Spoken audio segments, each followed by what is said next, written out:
வணக்கம். இலங்கை செய்திகளுடன் நான் நிரோஷன். பிரிவான செய்திகளுக்கு முன் தலைப்புச் செய்திகள். மன்னார் துறைமுகத்தின் நில எல்லைகளை திருத்தியமைக்க துறைமுகங்கள், கப்பல் துறை மற்றும் விமான சேவைகள் அமைச்சு தீர்மானம். 50க்கும் மேற்பட்ட நாடுகளுக்கு இலவச விசா வழங்குவது குறித்து இலங்கை பரிசீலனை. வடமாகாணத்தில் வீடற்றவர்களுக்கான புதிய வீட்டுத் திட்டம் விரைவில் ஆரம்பிக்கப்பட்டு 1 வருடத்திற்குள் பூர்த்தி செய்யப்படும் என வடக்கு ஆளுநர் நம்பிக்கை. இலங்கையை பொருளாதார நாடாக மாற்றுவதற்கான நாட்டின் திட்டம் தயாரிக்கப்பட்டு வருவதாக நிதி ராஜாங்க அமைச்சர் செஹான் சேமசிங்க தெரிவிப்பு. தொடர்வது விரிவான செய்திகள். மன்னார் துறைமுகத்தின் நில எல்லைகளை திருத்தியமைக்க துறைமுகங்கள், கப்பல் துறை மற்றும் விமான சேவைகள் அமைச்சு தீர்மானித்துள்ளது. முன்னர் வர்த்தமானியில் வெளியிடப்பட்ட காணி எல்லைகள் தொடர்பாக ஏற்பட்டுள்ள சிக்கல்கள் காரணமாகவே இந்த நடவடிக்கை எடுக்கப்பட்டுள்ளதாக அதன் செயலாளர் ஒன் சந்திர தெரிவித்துள்ளார்.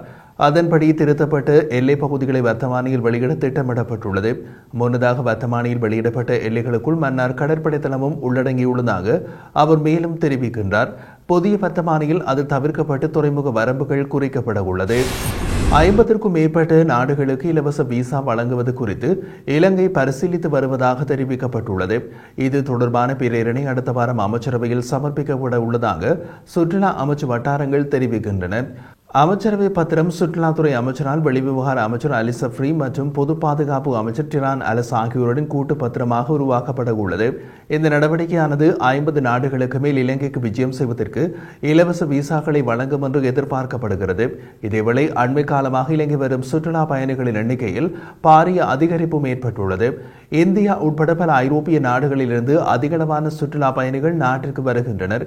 குறிப்பாக ரஷ்யா, ஜெர்மன், பிரித்தானியா ஆகிய நாடுகளில் இருந்து அதிகளவான சுற்றுலா பயணிகள் இலங்கை வருவதாக சுற்றுலாத்துறை அமைச்சு தெரிவித்துள்ளது. ஜனாதிபதியின் பணிப்புரைக்கு அமைய வடமாகாணத்தில் வீடற்றவர்களுக்கான புதிய வீட்டுத் திட்டம் விரைவில் ஆரம்பிக்கப்பட்டு 1 வருடத்திற்குள் பூர்த்தி செய்யப்படும் என வடமாகாண ஆளுநர் தெரிவித்துள்ளார். வவுனியாவில் இடம்பெற்ற புத்தாண்டு விழாவில் கலந்து கொண்டு உரையாற்றும் போது அவர் இதனை தெரிவித்தார். அங்கு உரையாற்றிய ஆளுநர் வடக்கு மாகாணத்தில் வீடற்றவர்களுக்கான சிக்கலை நிவர்த்திக்கும் நோக்கில் ஜனாதிபதியின் பணிப்புரைக்கு அமைய புதிய வீட்டுத் திட்டம் முன்னெடுக்கப்பட உள்ளதோடு அதற்காக 32,000 பயனாளிகள் தற்போது தெரிவு செய்யப்பட்டுள்ளனர். குறித்த வீட்டுத் திட்டம் வெகு விரைவில் ஆரம்பிக்கப்பட்டு காணி உறுதி பத்திரத்துடன் பயனாளர்களிடம் எதிர்வரும் 1 வருடத்திற்குள் கையளிக்கப்பட உள்ளன என்று தெரிவித்தார்.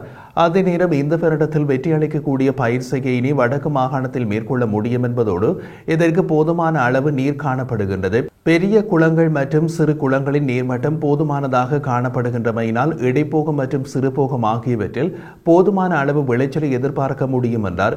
இந்த வருடத்திற்கான வரவு செலவு திட்டத்திலும் குளங்களை புனரமைப்பதற்கான நிதிகள் ஒதுக்கீடு செய்யப்பட்டுள்ளது. அதேபோல வடக்கு மாகாணத்தில் காணப்படக்கூடிய 17 பாரிய குளங்களை புனரமைப்பு செய்வதற்கான நிதியை மத்திய அரசாங்கத்திடமும் ஏனைய நிதி நிறுவனங்களிடமும் நாங்கள் கோரியுள்ளோம் என்றும் சுட்டிக்காட்டினார். இதேவேளை மக்களிடையே கலை கலாச்சாரங்களை வளர்ப்பதற்கு அவர்கள் வாழும் கிராமங்களிலேயே திறந்தவெளி மேடைகளை அமைத்து அங்கு வாழக்கூடிய இளைஞர் யுவதிகளுக்கு சந்தர்ப்பங்களை பெற்றுக் கொடுக்க வேண்டும். இந்த விடயம் தொடர்பாக கலாச்சார உத்தியோகத்தர்கள் புதிய அணுகுமுறைகளை பின்பற்ற வேண்டும். மேலும் வடக்கு மாகாணத்தில் சுற்றுலாத்துறையை மேம்படுத்துவது தொடர்பான தயார்படுத்தல்கள் தற்போது முன்னெடுக்கப்பட்டு வரும் நிலையில் அது தொடர்பான இறுதி தீர்மானங்கள் வெகு விரைவில் எடுக்கப்பட உள்ளதாகவும் அவர் இதன்போது சுட்டிக்காட்டியுள்ளார்.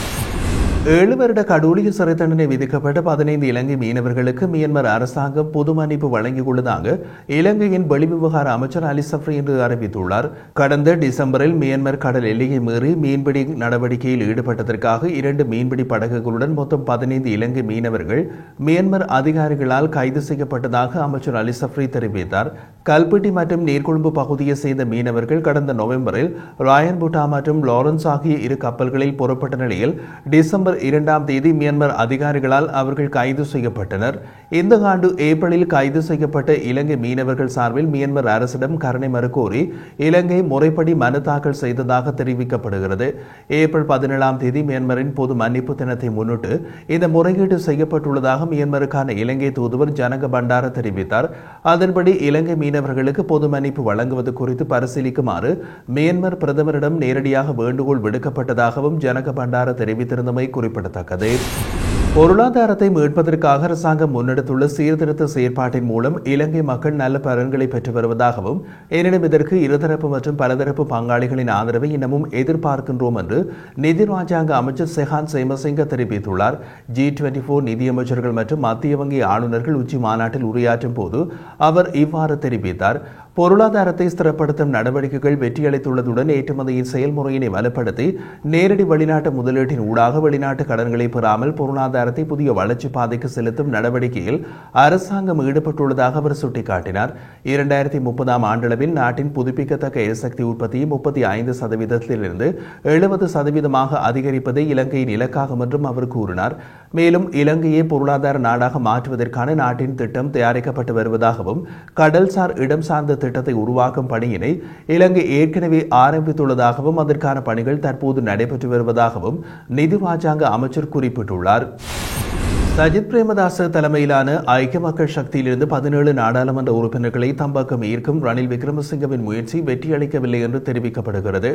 குறித்த நபர்களை ஐக்கிய தேசிய கட்சியின் மே தினத்திற்கு மேடையேற்றும் நோக்கில் நகர்வுகள் முன்னெடுக்கப்பட்டு வந்த போதிலும் ஓரிருவர் மாத்திரமே ஜனாதிபதி ரணிலுக்கான தமது ஆதரவை வெளிப்படுத்தியுள்ளதாக குறிப்பிடப்படுகிறது. எதிரணியிலிருந்து ஆதரவு வழங்கும் உறுப்பினர்களை கூடிய விரைவில் உள்ளிருக்குமாறு ஆலோசனை வழங்கப்பட்ட நிலையில் எதிரணி உறுப்பினர்களின் ஆதரவை பெறும் முயற்சியில் வஜிர அபிவர்த்தன சாகல ரத்நாயகர் ரவி கருணாநாயக்க ஆகியோர் ஈடுபட்டு வருகின்றனர்.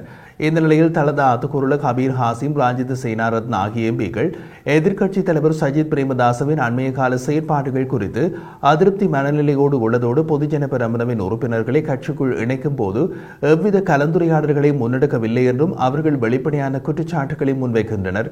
அத்துடன் பொதுஜன பெரமுனவை இணைத்துக் கொள்ள முடியும் என்றால் ஏன் ஐக்கிய தேசிய கட்சியோடு இணைந்து பணியாற்ற முடியாதெனவும் கேள்வி எழுப்பியுள்ளனர்.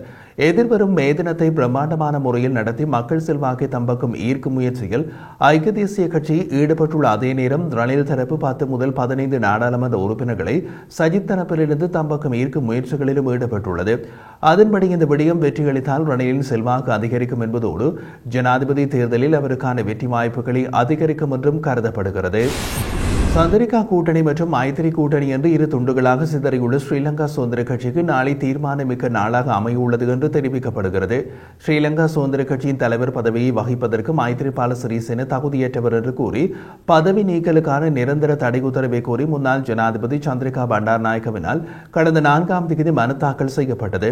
முன்னாள் ஜனாதிபதி சந்திரிகா பண்டாரநாயக்க குமாரதுங்க விடுத்த வேண்டுகோளை பரிசீலித்த நீதிமன்றம் ஏப்ரல் 18ஆம் தேதி வரை அமுலாகும் வகையில் குறித்த தடை உத்தரவை பிறப்பித்துள்ளது.